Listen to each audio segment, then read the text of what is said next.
Hey guys, what's up? It's Mike here with another review. I'm gonna be reviewing Secret Avengers number 22. I actually decided to start picking up Secret Avengers just because it's a new arc. Um, Rick Remender just started writing 22.1 as a 21.1, as I said, as I reviewed last month. So I decided why the hell not, especially since a lot of things are ending slash um, a lot of things are starting. I'm thinking about changing up the books I get. Yeah, especially with Moon Knight ending, I guess I'm gonna be picking up Secret Avengers. Um, I don't know what else I have. There's just tons of comics lying around my room. There's a whole bunch of other stuff.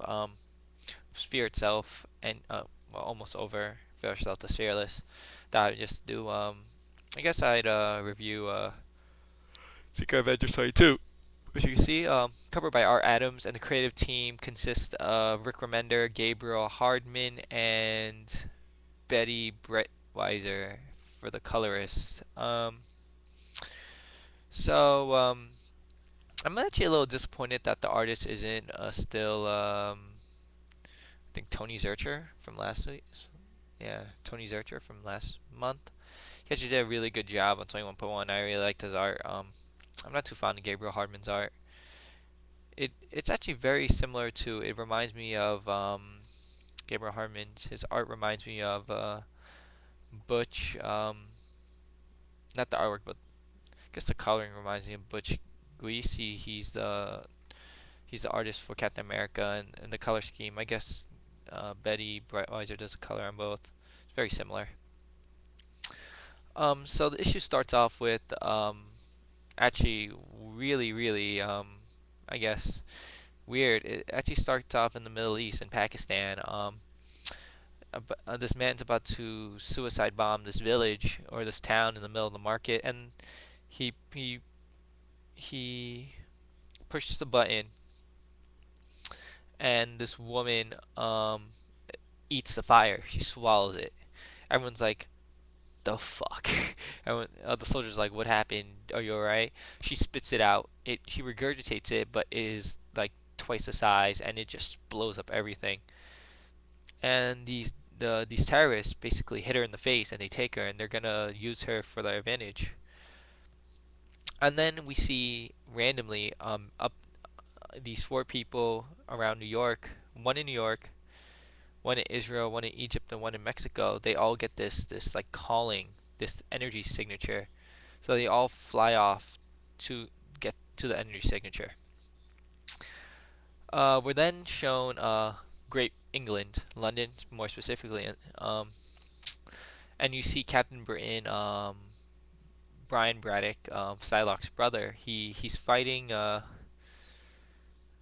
someone called Riot, who basically absorbs people and uses their energy to make a giant monster made of people. It's a little silly, but he essentially beats up the guy and drags him off into Star Otherworld, where the Captain Britain Corps. And what are the Captain Britain Corps? They're essentially the Green Lantern Corps of the Marvel universe. There's one for each universe. So from the 919, the normal Marvel universe is the 616, Earth 616. There's Earth 9, Earth 919, like things like that. There's just tons of Earths. And they lock him up. He locks him up with the rest of the Captain Britain corpse. Um, he then gets a call, and his girlfriend Megan is is it them calling, and he says, "Sorry, I had to go. We'll have a date soon." And she says, "You're lucky. You're handsome." And then he talks to Cap, I believe, and gets teleported from Otherworld to the Secret Avenger headquarters. What? And Captain America is like, "Welcome to Avengers. This is our new this is the lighthouse. It's apparently the Secret Avengers' new secret base. It's in space, and Hank McCoy and Hank Pym built it. So everyone's happy to see each other. Beast and Captain Britain, they're friends. Um, and and Steve is telling them how he's stepping down as a leader, not because he can't lead. It's just that his responsibilities are being spread thin, especially since he's the head of Shield, or the Avenger Shield, or what Shield is now, the Avengers. He's leading the regular Avengers team, and he has a whole bunch of other crap to do. So he brought someone in to take over, and Captain Britain assumes it's him because of his skill in MI6. What else? And just because he's part of the Captain Britain Corps and all this other stuff. Um, so you Captain America's trying to explain to Captain Britain. Captain Britain is like, I'm honored to lead these guys. I accept it with great pride. And Hawkeye shoots an arrow, like a sticky arrow, into his mouth, and he's like, I'm in charge. So basically, these two guys have, they essentially whip out their penises and have a competition. Captain Britain's like, okay, shoots things with accuracy, protector of the universe, the omniverse. I'm a little bit more suitable. And then the women, Black Widow and Valkyrie, they're like, this is dumb. Men, little boys fighting over who's in charge. Um, Hawkeye says, you know what, just calm down, sit down, and Hawkeye lets everyone know, is like, he tells Captain America, he's like, I wanted you on the team because of your skill. You were in actually, he was in MI13. He was part of the position Otherworld. It's those his ability and powers as such. He wants Captain Britain on the team, and Captain Britain's like, you know what? He appreciates the sentiment, but how are they gonna be secret if they're in a giant space station? Well, you find out that not in a giant space station. Their space station is actually really small. It's actually like the size of a ant in space, and Hank Pym's just giant, and he's outside working on it. And he was a little concerned that teleporting Captain Britain from another dimension to this microscopic plane would scramble his brain. Captain Britain's like, I could have had brain damage, and he's like, you're right. So there's an alert, and that terrorist attack happened in the Middle East, and the Secret Avengers move in to go save this woman. You find out that these terrorists are gonna use her to their advantage. They're gonna make her eat flames and just spit it out into towns. And the Avengers show up, and they're about to, and Hawkeye, this little Hawkeye banner, he's Black Widow, I wouldn't think these gentlemen would appreciate being beat up by a provocatively dressed woman. And she's about to go to town. She cracks her knuckles, she's about to beat the crap out of these guys. They all whoop up on them, and the four people from around the globe who sense this power, they bust into this cave in the Middle East, and everyone starts fighting. And some say the least, the Secret Avengers get their ass whooped. They all each get their asses whooped by these people. Know how to target them. They target them each specifically with magic, using magical abilities and physical abilities. And Hawkeye implements Plan B, and Plan B is Ant Man, not Hank Pym. Hank Pym's Giant Man. Ant Man. Uh, whatever, Lang, I think his name, something, Scott Lang. That's his name, Scott Lang. Um, Scott Lang to implement Plan B. So Hawkeye manages to kill one of the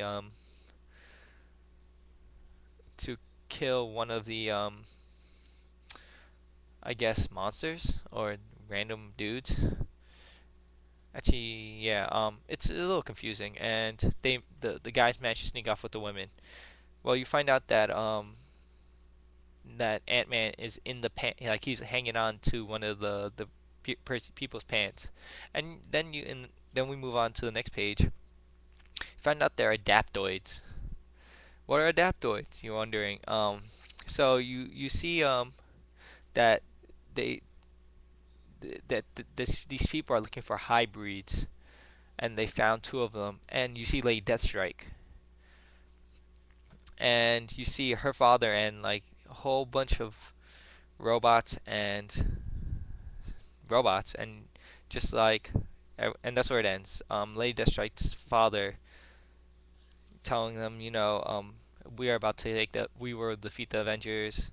We'll kill some of them, and an event's gonna start. And that's where the issue ends. I was actually a little, I don't want to say, this issue was very solid in terms of writing. Remender is setting up for a nice arc, especially with this new lineup of Secret Avengers. He did a great job. It's a little confusing in certain parts, especially towards the end, where the adaptoids they sort of use powers. Um, and there's just random speech bubbles. I don't really know where they go to, but you sort of get the gist of it. But it's a great starting off point. I love the banter between Hawkeye and Captain Britain, and not only that, but between and just the reactions of all the team members to finding out that Captain Britain joined the team, Hawkeye's leading, and this is their first mission, and they sort of failed at it. Especially this is the Secret Avengers.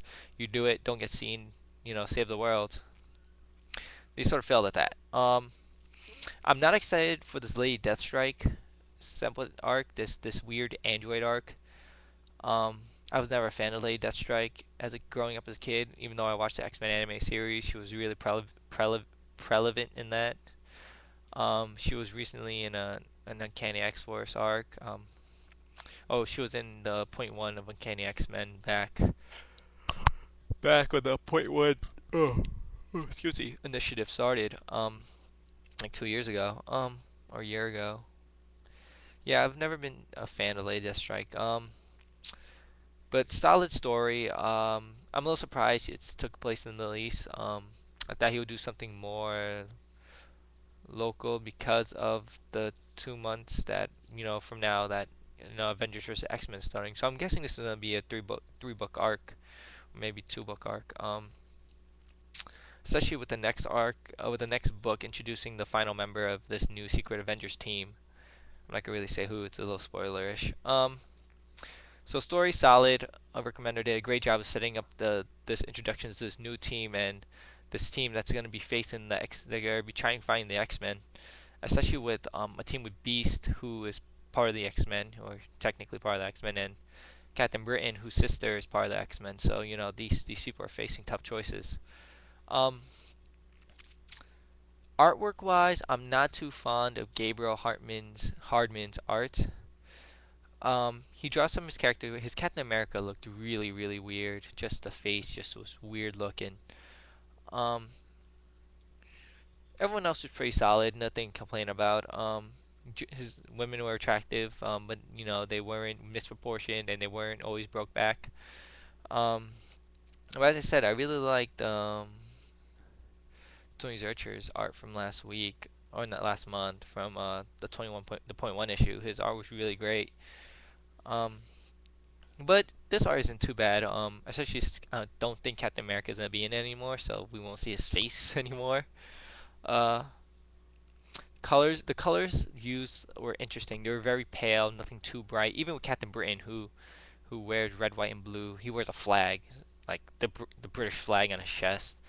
Everything was really pale and toned down, which is really interesting. I like that take. A lot of comic books try to be bright, and this sort of pale color scheme is interesting, and it's starting to grow on me. I like it a lot. It reminds me of Butch Guice and Daniel Cunha, who don't really use really bright colors when in whatever comics they do with their art style is very pale and toned down colors, in certain situations. And this was a great job. It wasn't too bright.